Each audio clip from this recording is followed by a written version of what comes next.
bottom of the deltoid muscle, the surgical neck right here at the crosshair. So come over here and face them first. So I want to see about where the level of this is. Move away from me a little bit. And put your back against the board. Okay, so I'm a little bit high here, so I want to come down. So I'm basically trying to put this crosshair right at this point. So it's hard to see, obviously, when she's leaning against the board, so I'll do it starting AP, okay? So now I'm going to have her turn, so this shoulder is right against that cross. And, you know, if she was on a gurney, which is usually how we do it, or maybe sitting in a chair because she's got a trauma, she probably won't be standing.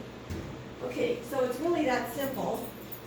And then you want to make sure they're nice and straight, so then the other cross should be hitting the opposite shoulder. So it looks like it's going to go down just a little bit more. So if it's entering the same spot in this shoulder, it'll be exiting the same spot in the other shoulder. Okay, so now I'm going to have her go ahead and just raise the unaffected arm up and over. So you want to make sure that the central raise stays right at the MCP, and that's about the amount of collimation you need. If you see that they have a humeral head fracture or a shaft fracture, you might want to open it a little bit more, because if it's more mid-humerus, you want to include the entire fracture. But that's all there is to it. Okay, so step away from the IR so they can see the light. See, so you don't need this big 14 by 17 light like you see on a lot of the images. And the closer you collimate, the better the image out will come out, because you don't have light scattered.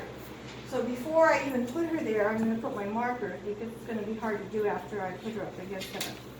So if it's her left arm, I would just probably stick it up here in the top corner there. Make sure it doesn't get in the way of anything. Okay?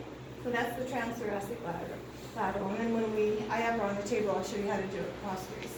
We don't usually do it recumbent, because we wouldn't ask them to lay on their broken arm, so it doesn't make any sense. Okay, so now we're going to start with the